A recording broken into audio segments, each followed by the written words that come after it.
have teachers at this table from 4 different school districts, all using a very well-defined rubric to look at student work and discuss how they would assess students based on that rubric. And when that happens, you start getting cross-district ideas of calibration and scoring. So you start spreading that across the state, which makes the whole process of LDC more valid and reliable. What did everyone think about the citation of sources? There wasn't citation. Right. I mean, we knew that there were quotes, but there wasn't any citation. Yeah. It would be interesting to know what their task was, though, because for an AP prompt, this would be absolutely fine. Yeah, absolutely. The challenging ones with citation and a task that's actually only using one text is, again, when he says he, we know that is Orwell.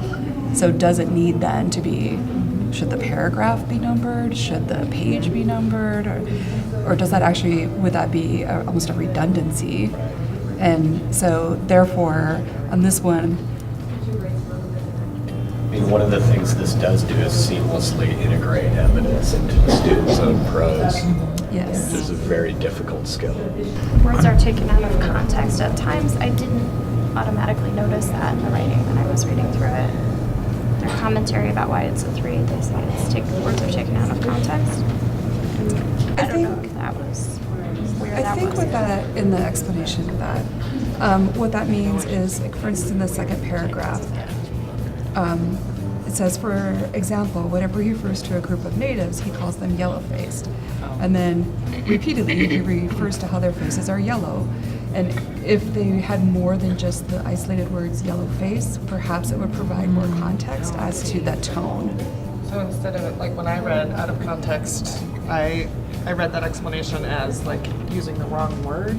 But when you think about a student plucking a phrase and just dropping it in A larger context. out of a larger the context in a sentence. story. Yeah.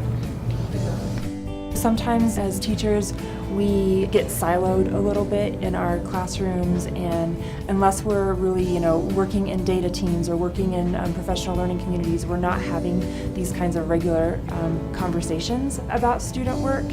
And we've done a lot of work, I think, to create a safe space where we know that we can take risks with this, we can ask questions, we can, put ourselves in a little bit of a vulnerable place, which I think is, something that sometimes maybe as teachers we're a little bit hesitant to do. And so I think that that's probably one of the most valuable aspects of the collaborative nature of this work.